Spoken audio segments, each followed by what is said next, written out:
Assalamualaikum, salam sejahtera. Selamat kembali ke YouTube XM Malaysia. Saya Imran Zalani. Okey, jadi dalam video kali ini kita akan masih lagi bercerita tentang instrumen saham, equity ataupun stok. Okey, di mana kita akan menyelami laporan perolehan untuk kita cuba nak menilai nilai intrinsik sesebuah syarikat ya, dengan melihat kepada prestasi keuangan. Jadi antara parameter yang dilaporkan di dalam laporan perolehan adalah keuntungan bersih. Dan ini adalah antara parameter ataupun metrik yang difokuskan oleh pelabur dan pedagang. Sebab apa? Bila kita contohnya melihat kepada revenue ataupun perolehan, boleh jadi berpuluh juta, beratus juta, berbilion.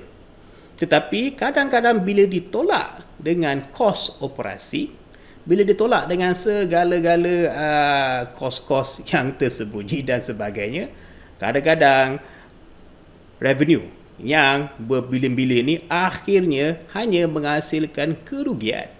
Okay, jadi itulah sebabnya kita nak melihat kepada keuntungan bersih. Sebab bila kita lihat kepada keuntungan bersih, ia adalah jumlah keuntungan yang dijana oleh syarikat ditolak dengan kos. Inilah yang kita nak tahu ya. Juga dikenali sebagai keuntungan jualan dan juga dikenali sebagai pendapatan bersih. Okey.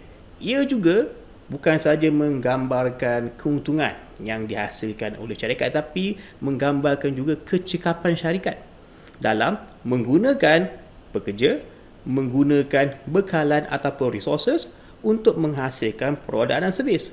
Itu yang kita inginkan. Menggunakan resources ini dengan cermat dan mengeluarkan produk dan servis yang berkualiti dan of course menghasilkan keuntungan.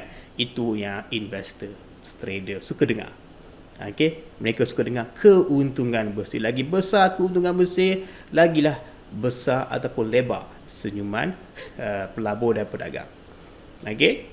Jadi inilah yang kita akan cari-cari semasa kita buka laporan perolehan ya. Jangan terpedaya kadang-kadang perolehan ataupun revenue boleh memberikan kita nombor yang dahsyat, tetapi sebenarnya ia tidak bermakna jika kos dia pun lebih dahsyat. Okey, yang kita inginkan adalah pada akhirnya syarikat itu menghasilkan keuntungan bersih.